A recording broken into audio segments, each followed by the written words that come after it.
Hi, I'm Joe Polizzi, and this is the Content Inc. podcast.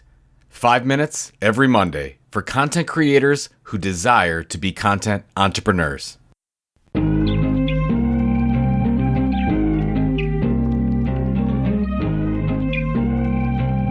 Hi, everyone. I'm very excited to release our 5th Content Inc. book tour interview. This means for the next few weeks, I'll be dropping a very special Content Inc. episode on Thursday mornings.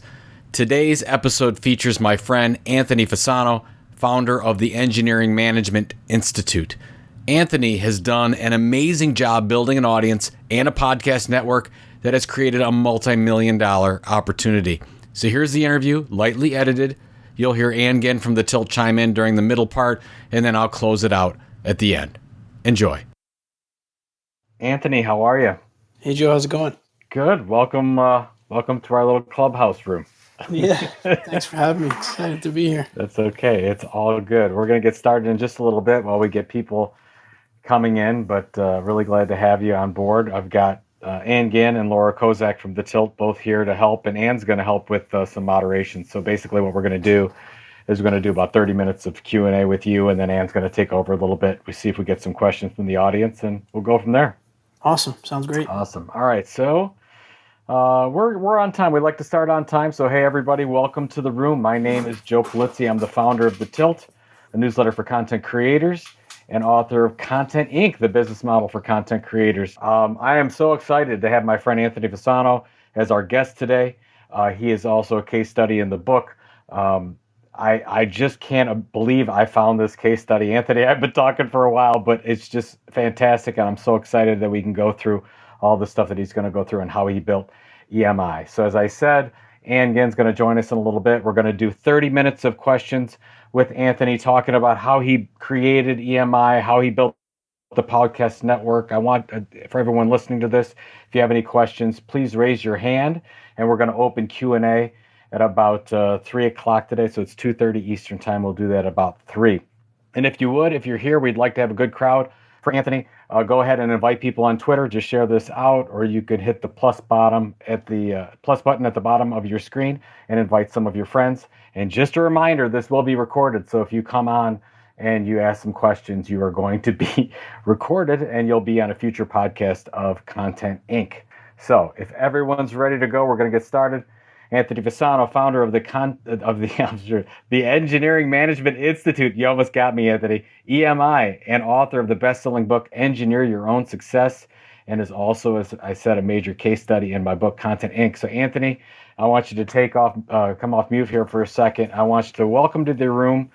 First of all, so many things we could talk about, but what I'd first like you to do is take 3 minutes and give sort of the origin story behind Engineering Management Institute, how you got there, how you got to that point up to today. I know it's tough to do in 3 minutes, but just how you looked at building your audience and then how it became so successful today. Yeah, sure, Joe.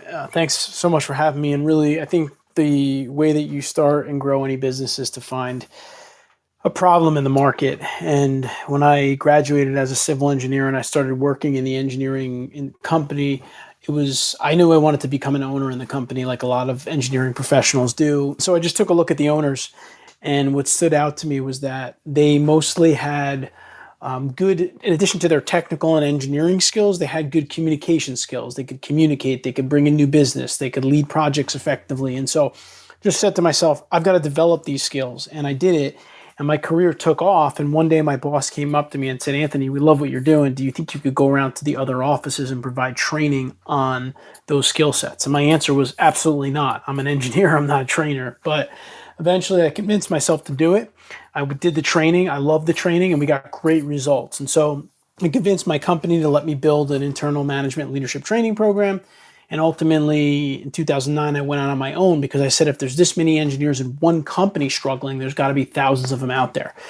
And so when I went out on my own, I said, how am I going to get the message out? What I knew was that a lot of companies weren't providing training on these softer skills to engineers. So I said, you know what, if I start blogging on these topics and some strategies engineers can take to develop them, maybe that'll get some traction. So I started doing that, and we did start getting a lot of traction.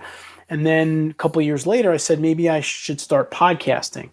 And so I started our first podcast, The Engineering Career Coach. And, a lot of people told me engineers aren't going to listen to podcasts. And that podcast just took off to the tune of, millions of downloads. And then I'm a civil engineer by background. So I started getting requests for civil engineering topics on the podcast. And I said, well, I can't really do it on this podcast, but I could start another one. So that was the civil engineering podcast, and so on and so forth. And so that was one side of the business, was the content side of the business. It started growing so much. In order to earn some revenue, I said, you know what? I could also develop training programs on these soft skills. And so then the other side of the business, we built a bunch of training programs that we now provide to engineering companies all over the US and beyond. People skills training, project management training, business development training. And the podcasts have continued to help us get leads almost on a daily basis for our training program. So that's kind of, in the 3 minutes, how we got to where we are today. And really what it is, Joe, is that not a lot of companies out there are doing training specifically on these topics for engineers, and especially not a lot of engineers are doing that kind of training. No, I love the focus. Obviously, you're the main part of the book when we talk about the content tilt, which is the real differentiation. But I would like you to unpack this a little bit, if you will, Anthony. And I mean, you noticed right off the bat that you were doing something differently than everyone else was doing. You were offering something to engineers. Did you specifically create that as a strategy? Did you know that right off the bat? Did you write it down? Can you take us through the process of saying, okay, you knew you had something different and you went about strategically to go after it and say, okay, this is why people are going to pay attention to us? Yeah, so what I knew clearly was that to be successful as an engineer, you needed these skills, and most engineers didn't have them. So that was number one.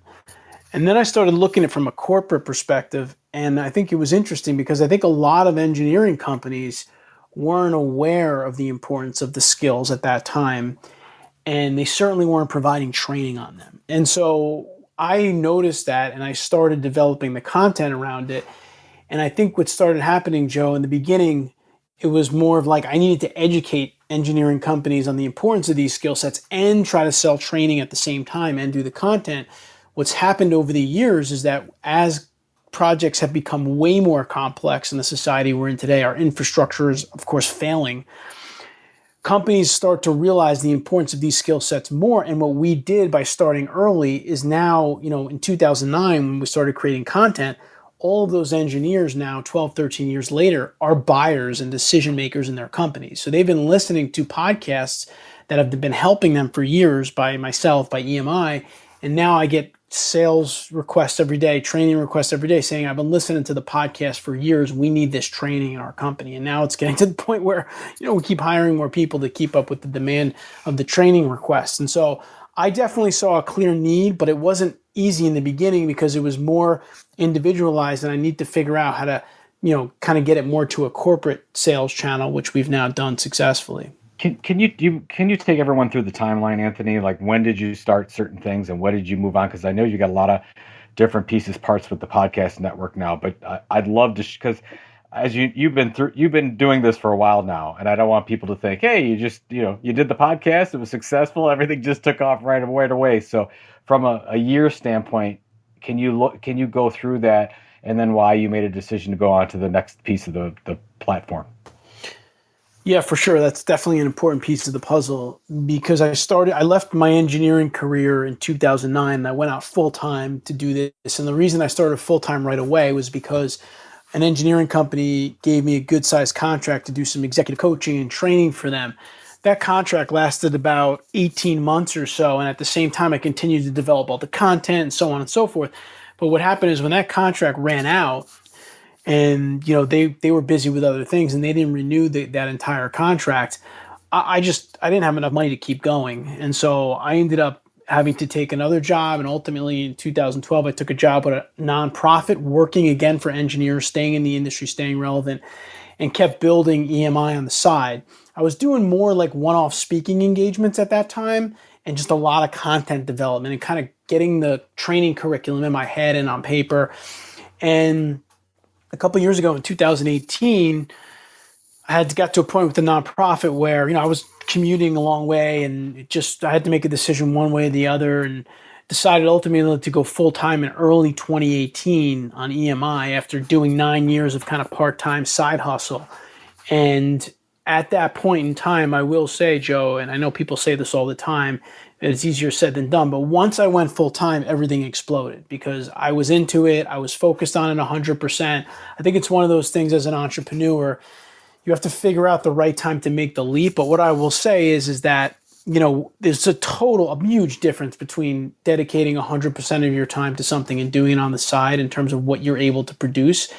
But at the same time, I will say that you can certainly create content while you have a full-time job, like you maybe for a future business or something you're interested in. Again, you just have to be consistent with it and do it on a regular basis. But that's definitely a great strategy if you're looking at a business long term where it's going to have content as a foundation and then you're going to build revenue generating sources on top of that. Let's talk about consistency real quick. And you've been great about not only the idea of consistency, but you talked about it a lot. And you talk about it. We have a section of the book where I think you talk about the fact that, hey, you can go and you can work out once in a while, but it's really not going to help you long term. And you can go and you can eat, all vegetables one day, but if you don't do it every day, it's not going to help you. And you talk about that same thing with content. Take us through your frequency and your consistency in content, because I know you're a big advocate of that. And you've said to me that if you're not consistent, you're not going to build an audience. Yeah, people ask me all the time, Joe, why do people not succeed in content development? And my answer always is because they just fizzle out. They're not consistent enough. They can't keep it up. And so what we always do at EMI is when we're planning a new content channel, even I've had other podcasts, the Italian American podcast and others, and we all take the same approach with all these content channels, is come up with a plan first, a production plan. How often are you going to publish it? And my recommendation to everyone out there is, if you don't think you could do a weekly podcast, that's fine. Do an every other week podcast to start. At least do something consistent, because what happens is you have to think about it in terms of, think about like the TV series or shows that you watch. You watch them because there's going to be another episode that you want to watch. You don't watch it and hope that there's going to be another episode. They have to bring you along the way. And what you're building with people with content is a relationship. And so if you're giving them one great episode and they love it, and then you decide that you're not going to be creative for another 3 or 4 weeks, you're not helping them and they're not going to be coming back to you because there's kind of a relationship there. So I've been a big proponent of this. In fact, to this day, since I left engineering, I get up at 5 a.m. every morning. I start working. I got a plan in place of getting our content ready, knowing what we're going to do for the week. Then, of course, I'll take a break. Kids get up, family gets up, and then I'll get back to work. But I do that consistently, and we publish the same days every week. If there's an issue, if something's going on, like a guest falls through, I'll just get on the microphone, come up with a topic, and record something for 30 minutes myself, and make sure that we hit our publications dates. You just have to understand that you're building a relationship with the consumers of your content, your subscribers, your listeners, your newsletter readers.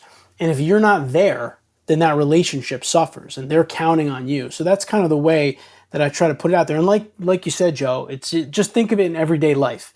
If you go to the gym once a week or once a month, it does nothing for you. If you eat healthy one day out of a month or a week, it does nothing for you.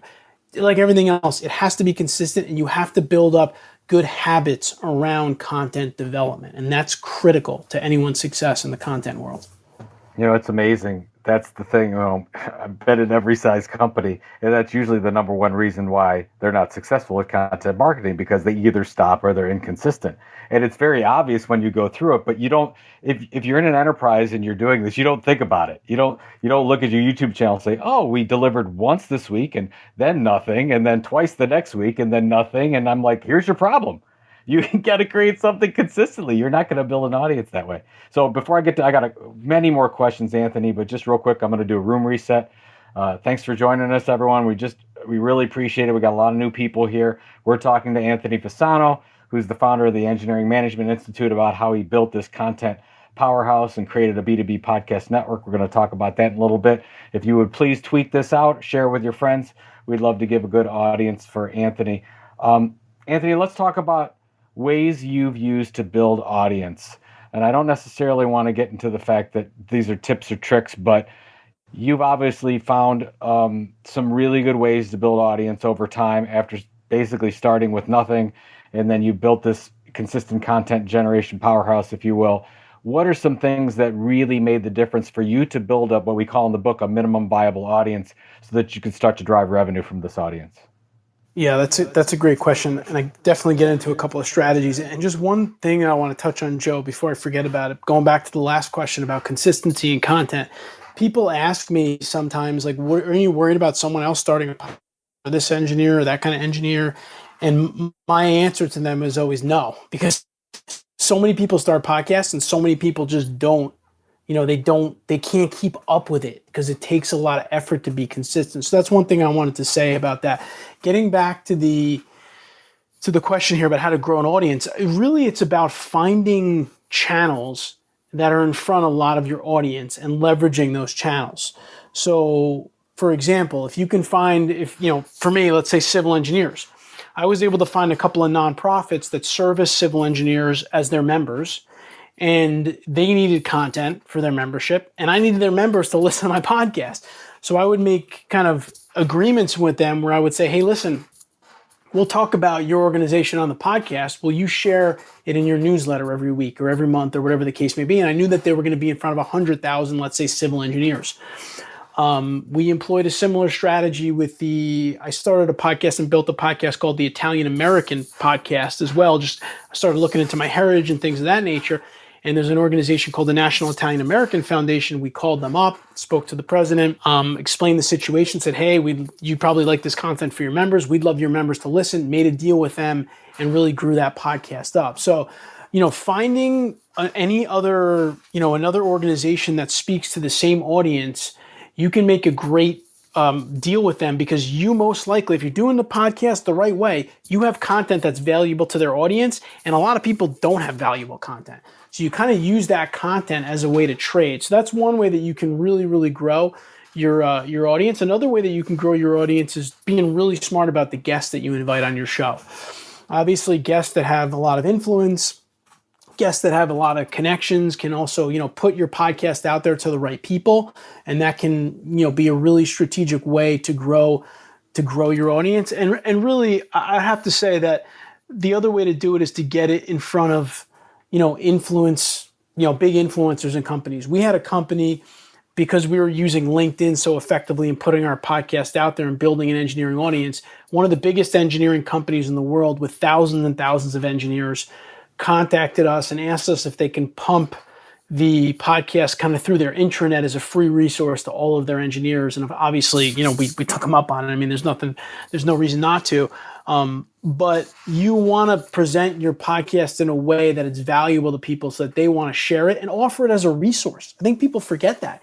You can contact a company and say, hey, listen, I put together this great free resource that would benefit your staff, your employees, your team members. Feel free to share it with them. It's complimentary. Right? Sometimes I think we feel like we're trying to sell someone or push something, but if you have really good value in your content and it's free and available, why not share it with the right people? So those are a couple of strategies, Joe, that I could share. And I can tell you right now, finding the organizations that are in front of your audience and kind of bartering with them is a great way to go. Oh, I love that. Talk about the timing a little bit, Anthony, because, well, first of all, did you have to offer anything was it in the form of sponsorship in the trade? Like, what did you do that? And then from the timing, did you feel like you had to have, we had to be buttoned up on the podcast, or we had to have the network just right before you'd reach out? Or did you just say, no, we've got something here, we're going to reach out right away? Yeah, good question. So I felt pretty confident about our podcast from day one because we had been blogging for so long, and I feel like our topics were so solid for engineers, and I knew it could help them. And we had such good feedback that from day one with the podcast, regardless of the number of downloads, I was reaching out to people and just trying to offer up a sponsorship. I pretty much went with a sponsorship in return for getting in front of their audience. The other thing that I did too that was helpful was I would also say to them, another exchange you could do is we'll interview some of your leadership. For example, if it's a nonprofit, you can interview their president, and in exchange, they'll share it out there. They'll put it on their channel. So you may not even have to give up a sponsorship. So I was trying both of those right from day one. I just wanted to get in front of people right away, and I felt confident. If you're not confident, maybe in the podcast right away, you're feeling your way out, get a couple of episodes under your belt. Make sure that you feel really confident with the value. But as soon as you can, I would try to get it out there to them. Okay, so I know a lot of people are here because they want to talk about how you built the podcast, how you built the podcast network. Maybe they don't even know what a podcast network is naturally. So go through, you started the first podcast, and how many podcasts do you have? What does a podcast network mean to you? How are you growing it? Give us some detail behind that.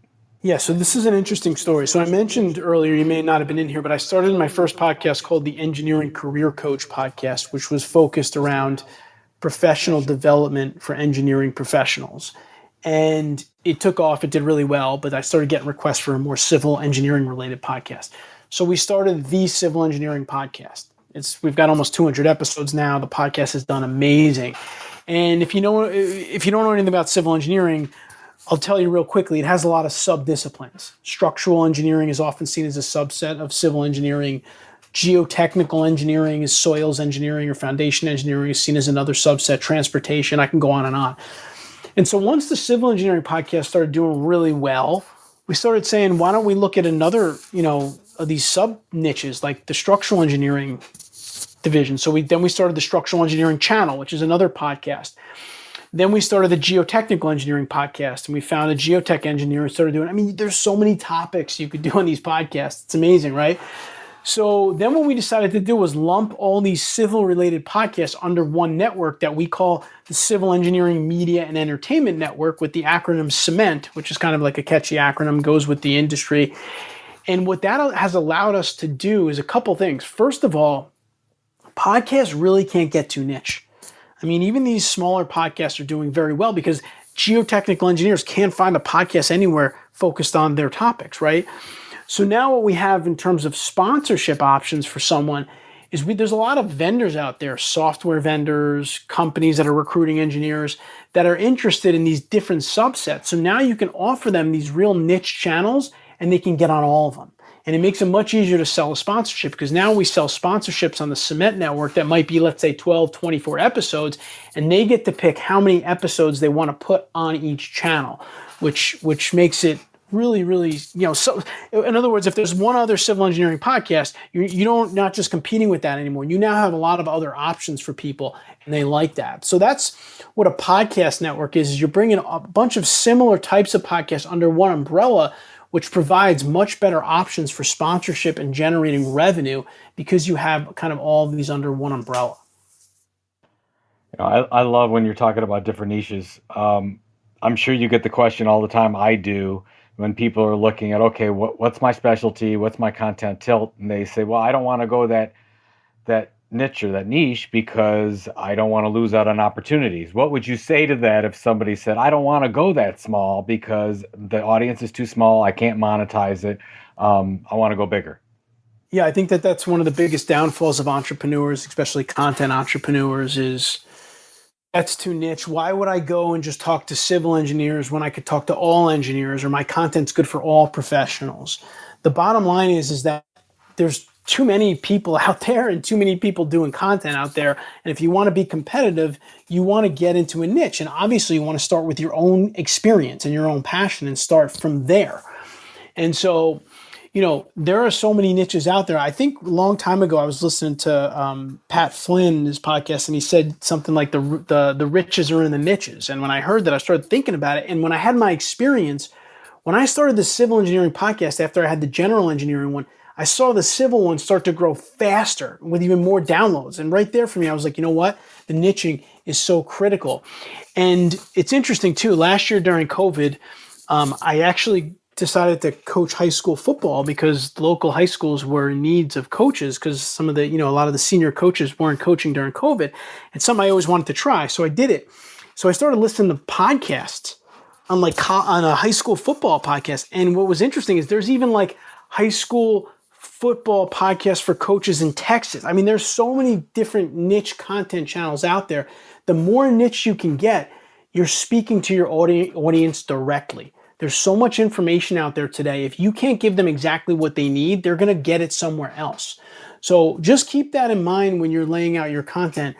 Even if you have a small niche, but you can be custom in that niche, you can do a lot better in terms of your downloads and your content traction, and also in your revenue, because you most likely can offer products and services at a premium because they're custom built for that niche. So It's a good question, Joe, and my answer is almost the smaller the niche, the better in a lot of ways. Sometimes in content and products and services, because in today's world, people have whatever they want out there. So the more custom you can give them, the higher, the better I think option, the better you're going to do. Well, a lot of people don't realize it. I mean, I grew up in business to business publishing, and we had, when I started at Penn Media, we had 42 or 43 different publications, and most of them had 15 or 20,000 in their audience. But together, it was a $300 million company. But you don't realize that it's all these little niches that make all the difference. So I'm going to ask you one more question, Anthony, but I know we're going to have a question started. I'm going to hand it over to Ann a little bit. So if you would like to ask questions of Anthony on how he built his podcast network, how he started a content entrepreneur business, any of the issues with that, now is the time. Go ahead and raise your hand, and then Ann's going to start here in just a couple minutes. So my final question for you before I hand it off here, Anthony, is when did you know you had something? So is there one, two, or three aha moments that you said, thank God I don't have to go back and get a real job, that I can actually do this thing? Like what were those moments that you talk about with your family and you say, this is when we did it? It's a good question. And, honestly, it really wasn't that long ago because, like I said, till 2018, I was still working. And then I went full time in 2018. And like the first year, it felt pretty good. Like I started feeling really good. And then, of course, COVID hit. And, when COVID hit, it was kind of like a lot of engineering companies stopped doing training, which was like a big part of our revenue. And so got really scared for a little bit there. And then I would say like 6 to 9 months ago, everything exploded. And I think you get to a point like this in content development where you grow your channels, grow your channels, grow your channels, and you'll notice that they start to grow exponentially. And it's insane. If you look at the curves, it's really crazy. And I feel like just in the last 6 months, we've probably hired, more than doubled our staff, because now almost every single day, at least I'm getting at least one, if not two, requests for training or sponsorships a day that come in through the website, through the podcast, through the 800 number, whatever the case may be. It's kind of like you get to a point where when you do this right with content development and you lead with content, you're building a machine. You're almost building an engine that's going to drive your business. And it's going to get to a point when the flywheel's really spinning that it's not going to slow down. And so I would say for the last 6 to 9 months now, it's been pretty clear to me that we've got something here that's rolling really fast. And if anything, it's just going to keep growing. It's not going in the other direction. So I'm excited to see kind of where we go from here. But that's also a message that it does take time to get it going. No, I love that. Thank you, Anthony. So I have some more questions, but we've got Q&A time. So Ann, I'm going to hand it off to you for some questions. Great. Thank you. I love that coming back from your aha moments is so recent. And I think a lot of us have had different aha moments during COVID. So appreciate the conversation. Evan, you are first up to the stage. Oh, thanks so much. Another great room. Thanks for having me up, Ann and Joe and Anthony. I feel like we're like lost cousins because I'm an electrical engineer by degree, but I've worked in basically sales and biz dev and marketing for 30 years. And doing kind of what you're doing, but in the enterprise communications, collaboration, and telecom world, among others. So really appreciated everything you say, and you've really taken it to the next level. Just a few kind of tactical questions. I mean, one of the objections I get with lots of clients who are in very specialized B2B niches is they don't believe that their audience or potential audience are active on social media. And that might seem silly to us as practitioners here on the stage, but it's sometimes hard to convince, if they're doing radiology equipment that, let's say, as an example, that their audience of radiologists are spending time on social media consuming content. Do you ever get that objection in some of the niches you are in, and how do you deal with that? Yeah, Evan, that's a great question. First of all, thanks for coming on here and asking the question. I'm happy to hear we're kind of doing the same things out there. Yeah, I get that question a lot, and like I said earlier, like people told me that engineers aren't going to listen to podcasts, and thank God I didn't listen to them, quite frankly. But but I mean, I do get it a lot, and what I will say to people is, you got to push through it a little bit, because at this point in time, I mean, everybody's online. I mean, everyone consumes content to some degree. You just have to make your content stand out to them. You have to make it niche enough to them. And, we've really have seen a big uptick in corporate requests lately. And again, corporate requests too were kind of the requests where people say, well, people that are kind of older and at the top of these companies aren't paying attention on social. And what I mentioned earlier, and I think it's really key for our business, is when I started doing this 12, 13 years ago, the engineers were 12, 13 years younger, right? So a lot of them are now buyers and decision makers. So, you have to remember social media, all this has been around for a while now. So people have been on it and they've been growing and growing in their careers. So, that's an important aspect of this, and that's something to note. But I think that they're out there. And if anything, if you think that there may be a little bit of a drop off in your specific niche, just find really specific channels in that niche where they go, because there's always channels that everyone goes to, whether it's an association, something along those lines, and they now have social media and content, and you could typically reach them through that. Yeah, that's a really good advice. I love associations. There's just zillions of them, and they're kind of the hidden superpower in marketing that we don't really take advantage of. So with my podcast, I really don't monetize it in the sense that it's really for thought leadership and selling purposes. We just get great quality time with amazing guests who you wouldn't ordinarily get a chance to kind of chat with for an hour of their very valuable time. But how do you monetize yours in terms of the tactical deployment? Is it through like pre-roll, or do you actually do advertising, or is it sponsorship, or like what are you actually doing on the monetization side, if I can ask?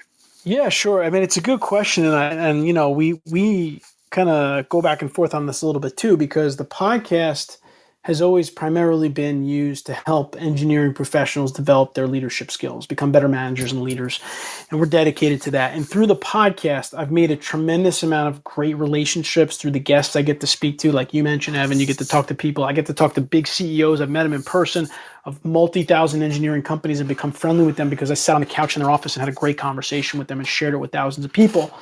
And, I stay true to that. And, in the beginning, I didn't even want to sell sponsorships on it because really, the exposure that we get through the podcast in itself is an amazing engine for sales and marketing. But at the same time, as we continue to grow, we're getting more and more requests for sponsors that have great software for engineers, great platforms, et cetera. And I kind of just said to myself, listen, if this is a sponsor that's going to give us revenue, which can help us do more things, and it's actually a real valuable product and service for the listener, why not go ahead and do it? And so, we did start taking on sponsorships, and, we do like a pre-roll, a mid-roll, maybe, something at the end of the show. And what I also like to do that I've been doing with our sponsors is I tell them that I want to make the sponsorship dynamic if I can. And what I mean by that is they can give me something and we can read it on the show. And I think if you do that good, it can be effective for long-term brand recognition. However, we also sell sponsorships now where you'll have a webinar as well as spots on the podcast, and the spots on the podcast will drive people to the webinar. I think that this is really awesome because it becomes much more dynamic and people can feel like they're getting in front of the audience, but then they're going to have a chance to engage with that same audience through the webinar, which we can market not just through the podcast, but we have a large email list for engineers as well. So I think when it comes to sponsors, you got to do what you do when you create content. You got to create value for the sponsor. And if you can give them some dynamic options, so it's not just a commercial, if there's going to be engagement, then I think you can create a real win-win, again, for all parties. Because if it's a webinar on a great topic and you can maybe give the engineers a credit for the webinar, all parties involved are going to win in that scenario. Wow, that's great. I have one more question. I don't want to monopolize the conversation here, but if that's okay. Yes, please. Yeah. So what's next beyond audio for you? Are you looking at YouTube or video, or have you maybe already done that? And I ask because I haven't found a formula for video that works well for me. And I see a lot of people in my space doing video, doing YouTube with very little engagement. And it's hard, right? With a B2B topic on these platforms, which are largely consumer and, super young. What do you think about video for your space? Yeah, so we just hit 10,000 subscribers on our main EMI YouTube channel. And really what that was a couple of years ago, we decided when video was getting, really getting up there, and we said we got to get in. We started by just doing video, turning on our video on the podcast essentially and putting all the podcasts on video and audio as well. Then we started doing some other videos. We call them engineering management lessons. And really what that was after I interviewed someone on the podcast, I asked them to hang on for a couple more questions, and we do kind of like a second video, and we use it as like a primer, but really it became its own series.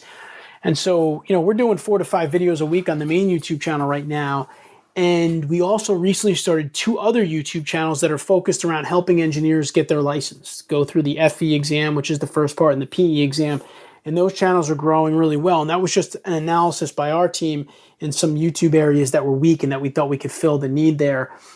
So yeah, we're in on the video. I think it's big, and I want to keep growing the YouTube channels. I mean, I'll never forget that the podcasts have kind of been our bread and butter, but at the same time, I think you're going to get different age groups on different channels. And I know Joe's a big proponent of this. You never want to put all your eggs in one basket. So if we could be on YouTube, we could be on Apple Podcasts, we could be on all these different platforms.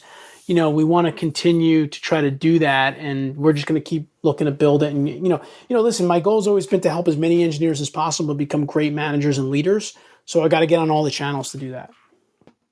Awesome. Well, thanks so much. And I don't do anything in civil engineering, but I'm fascinated by civil engineering work. And whenever I tweet out like some amazing construction project, the engagement on Twitter is off the charts. So there's a lot of fascination, beyond just the engineering community and these mega projects, and particularly now with the infrastructure push and all that sort of thing. It's a wonderful space to be in. So thanks so much. No problem. Thanks, Evan. Thanks, Evan, for the question. And if others have questions, please just tap the hand button in the lower right-hand part of your screen. And one question for you, Anthony, kind of piggybacking on what Evan was talking about. So how you mentioned early on that you started civil engineering podcast based on your audience feedback to the Engineering Career Coach podcast. I'm curious, as you've grown, because podcasts can be kind of challenging sometimes with listening to your audience, since it's a download more so, of how you're listening to your audience now and kind of how your audience is involved with your content and getting feedback now. Yeah, that's a great question, Ann. And, again, kind of to the last point, you got to have a lot of different channels out there. And our newsletter provides a lot of great feedback because we have a newsletter that goes out to maybe 23,000 engineers every Wednesday. And I constantly get replies to that, or my team gets replies to that, and we're able to get feedback from people on certain things. We can look at the episodes that did really well, the videos that did really well, and that helps us to judge, what direction we need to go in. We could look at our webinar registrations and, the kind of chat and the number of chats and questions we had on webinar topics. I mean, all these things are amazing points of data that you need to pay attention to in your business. I mean, it's just, it's basic stuff, and it sounds obvious, but whatever you get the most interaction on usually is the direction that you want to try to go. And so that's what we've done. And it is hard to get direct feedback from podcast listeners, but you have avenues like Clubhouse now. You have avenues like we use LinkedIn a ton because engineers really live on LinkedIn. So we're able to put posts out there on LinkedIn and get feedback from them and comments back from them. I'm able to, speaking of consistency, going back to what Joe and I spoke about before, when I decided I wanted to build my own business, even while I was still doing engineering, I started spending my lunch breaks every day on LinkedIn, building up LinkedIn, commenting in discussions. Today, I have about 15,000 LinkedIn connections, and I would say 90% of them are engineers. So that provides an amazing avenue for me to be able to get feedback on products, services, content development. We did a series, Women in Civil Engineering, on the podcast. All I did was put a post on LinkedIn with a form fill out to recommend people, and we've got overloaded on different women in civil engineering. So we use all of our channels right now to get feedback, and I will say the right social media where your niche lives and the email newsletter are great avenues to do that. Those are great points. Yeah, it's interesting. Amazing. 15,000 connections on LinkedIn. I can only imagine what your inbox must look like some days from that. So you've talked about a lot of different things you have created and are managing now. how did you build the team? How did it get to that? Because obviously it's not just a one person business, or if it would be, that would be amazing to get all that in. So how did you approach, from the first hire to actually putting the whole team together? Yeah, it's a great question. And so, I started doing this content business like a lot of people do, and starts to get busy. And the first thing I did was I went to one of these freelance websites where you can go on and you can find like a contractor to help you out a couple hours a week. And I did that. And it was funny. I hired a woman named Betty because she was an engineer. I happened to put in like a research project, and I noticed her background was in engineering. So I brought her on, and she's been with us for 10 years now, and I just officially hired her not too long ago as a full-time employee. And basically what happened was we just used a lot of the freelance contractors in the beginning to help keep us going. And then we started building out. When we knew we had enough, we would ask someone if they could work, just commit to EMI.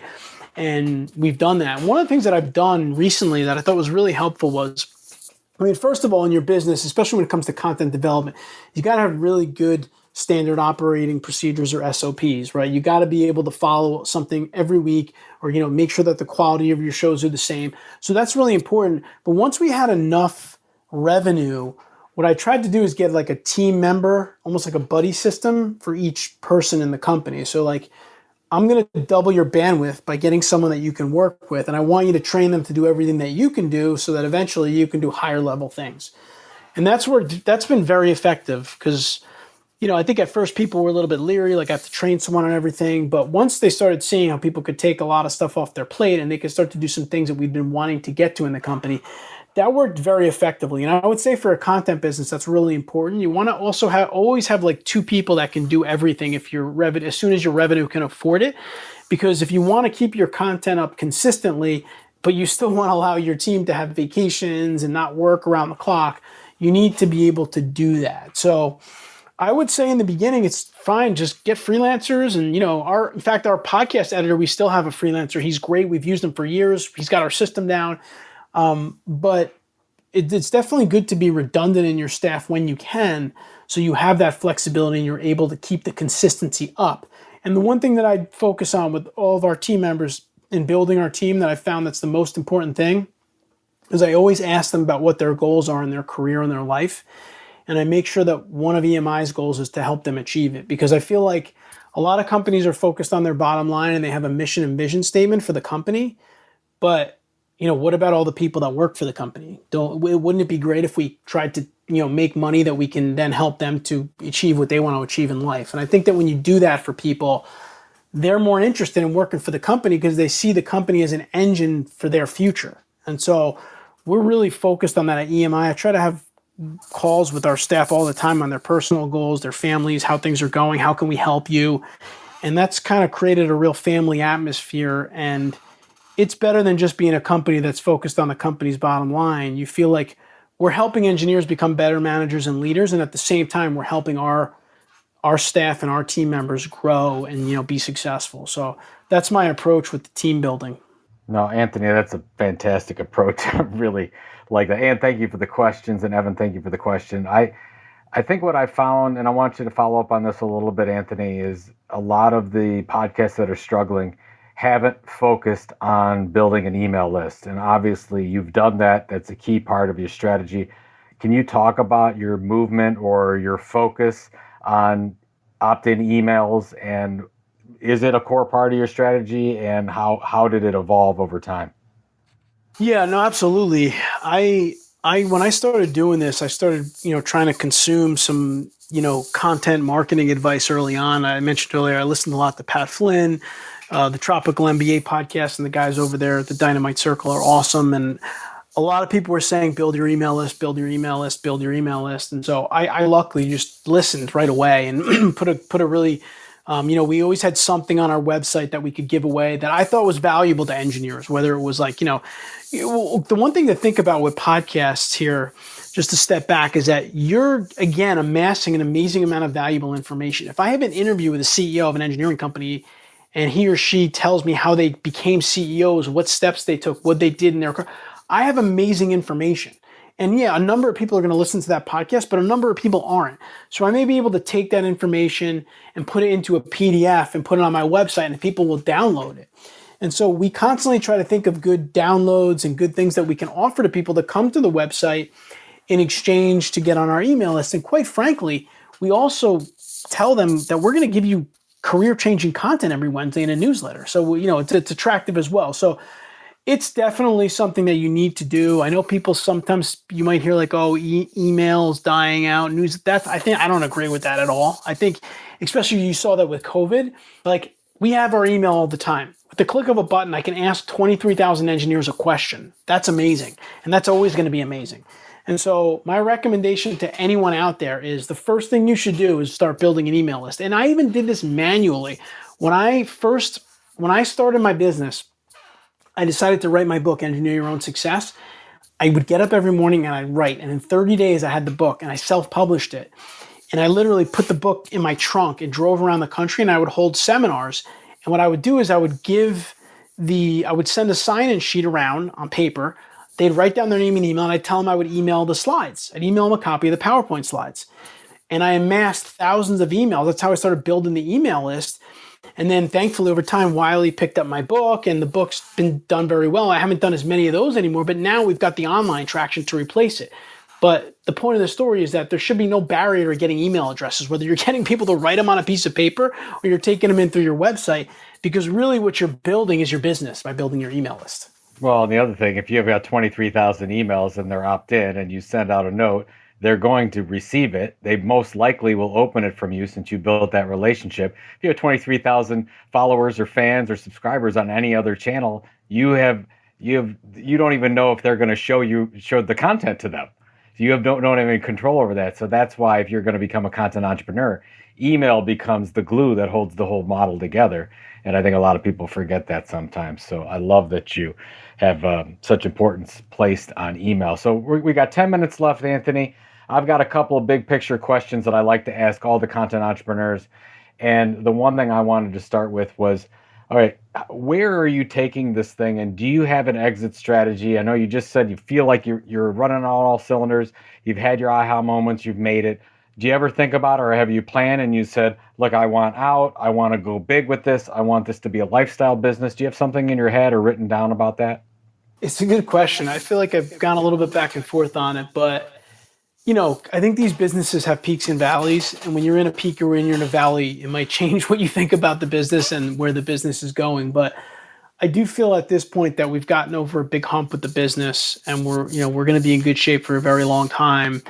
And for me, I mean, I'm committed to this business for sure for a while at this point. I feel like we're helping a lot of engineers, we're making money, we're helping our team members to be successful in life. And, I've had some companies approach us in the past about buying the company and have explored it a little bit. But honestly, I feel like made the right decision not to, and feel like we're in this to grow it. I mean, we're in an unbelievable market. I mean, the civil engineering infrastructure, all of the companies that we do corporate training for are going to be busy for years to come. And that's the one thing, Joe, that is interesting about the business model is that if you have a revenue stream, depending on what that revenue stream is, it gives you other flexibility. Like a lot of the companies that hire us just find our website, they Google some kind of training and they find it and they call us and we get a ton of revenue through that. All the email list, the YouTube channels, the podcast, I mean, this is like kind of secondary stuff in a lot of ways. So we've got a lot of flexibility with things we can do. And I only see that growing. So, my kind of answer there is I think that I'm in this probably for the long run at this point, and I'm looking to keep growing the business and just scaling up the business right now by hiring hosts and instructors to keep, to really achieve my ultimate goal when I stepped out of my engineering job, which was to help as many engineers as possible with these skills.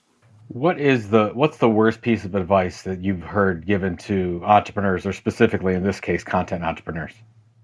I think the worst piece of advice that I've heard is that podcasting is easy, meaning anybody can podcast, plug in a microphone, within a couple of minutes you have a podcast episode. I think that's extremely deceiving. And if you look up the stats on how many podcasts I think have lasted like over 10 episodes or something like that, it's a ridiculous number that haven't been successful. And so you have to realize that if you want to do well in content development, maybe podcast specifically, you need to, well, first of all, just content, you need to be giving value to people, right? There's too many options for people out there today that if you can't provide a really valuable piece of content and there isn't a clear takeaway from it for someone, then you're not going to go anywhere in content development, number one. Number two, if you want to get involved in podcasting, again, consistency is key. You have to be consistent at it. Invest in some good equipment. I know people say, yeah, you go on Amazon, you get a cheap mic. Invest in good equipment. I made a decision from day one not to edit my own shows just because I wasn't going to spend time on that. I let a professional person do it, and be committed to it for a longer period of time to try it out and to try to do some of the things we talked about today, like getting involved with partnering up with someone that's in front of your audience, because content is not as easy as everyone makes it sound. Opening up a Word document and typing a blog post can be relatively simple, but it's not easy to do. It's not easy to make it something that someone wants and that someone's going to read over and over. So I think the biggest kind of deceiving maybe recommendations or things that I've heard out there, Joe, is that content is easy. Anyone can do it. I don't believe that that's the case. Yeah, anyone can do it one time or 3 months or 6 months. Or a shoddy piece of content. Exactly right. Yeah, absolutely. It's all about the marathon, not the sprint. It's got to be indispensable content from the start or you're going to lose them right away. So I got 2 more questions for you and then we're going to wrap up, Anthony. What's the one thing that somebody who wants to become a successful content entrepreneur listening to this on Clubhouse or listening to the Content Inc. podcast, what should they do this week? What you should do this week is think about what you're good at, your passion, your background, your experience, the niche that you're in, and figure out what the biggest problem people are facing in that niche and just figure out how you can solve it. Maybe it starts with a podcast on information. In fact, I was talking with a guy last week or a couple of weeks ago, and he was saying that he does consulting for family businesses. There's a lot of issues with families are trying to pass it on to their next generation, et cetera. Lots of problems, very highly niche. So the first thing I asked him was, have you done a podcast on that yet? That'd be like an amazing podcast for these families struggling with this, So figure out what you're passionate about, the niche that you're in, and just figure out what people can solve in that industry and put some content around it and see how the traction goes, and then take the next steps from there. Because, it might take 3 or 4 episodes or topics or different things. And once it comes, you'll kind of figure out what it is. I love that advice because when you go into large enterprises and talk about content marketing, you have to say, look, what we're going to do is we're going to tell stories and we're going to solve people's problems, but not with your products or services. We're going to do it with information. And it's hard for them to wrap their arms around that because all they want to do is sell the products and services they have and say, no, we'll do that later. Let's build a relationship with them first, and then they'll buy whatever we have to offer. But we've got to actually, create the content and do the thing first. So I love your take on that. Last question. I know you've got big plans for EMI and where you're going to take it. Like, what's the next thing you're doing? What's the next big project that you're looking at, if you can tell us, that you think is going to be, a brand new direction for where EMI goes? I think, honestly, it's just, we've had some amazing training programs that have been very successful, and we want to grow them. I think the big thing, Joe, and I think a lot of content creators are going to struggle with this at some point if they do things right, and I'm sure you've gone through this process, is you can't duplicate yourself. And for me, I'm doing training, I'm doing hosting, I'm doing videos, I'm doing sales, I'm doing marketing. And right now we're in the process of, this can't be the Anthony Fasano roadshow. And it hasn't been now for a while, but that was something we had to go through the last year and a half. And we spent a lot of time finding hosts for our niche podcasts and getting them onboarded. We found instructors for our programs, and I've been training them, and I'm still training them, and we co-present some. And so basically what we need to do at EMI now is we need to make sure that we continue to be able to give the content and the training to more engineers. And we can't do that unless we take the time to set the infrastructure and build it out the right way. And so, and honestly, Joe, I think that's a mistake for a lot of businesses. They try to go on to the next big thing before they make sure that they have good systems and processes in place. They can continue to do their content consistently, and they can continue to provide their service consistently and scale that up. And that's what we need to focus on at EMI as we go forward here in the short term.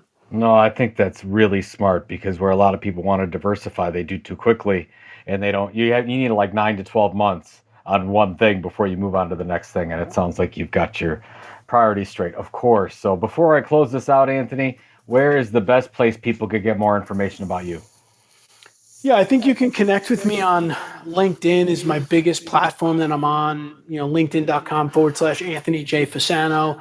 I'm on Twitter as well pretty regularly, but those are the probably the two channels that, I utilize the most in what we do. All right, it's just Joe again. I hope you enjoyed this interview with Anthony Fasano. I love how Anthony and EMI have built this amazing audience and really diverse business model with little to no capital. Anthony found his content tilt, built the platform over time, leveraged influencers and relationships, and now has a ton of different ways to drive revenue. I hope you were taking notes. Join us next Thursday on the Content Inc. podcast for another very special interview and case study from the Content Inc. book. Good luck, and go out and change the world for the better.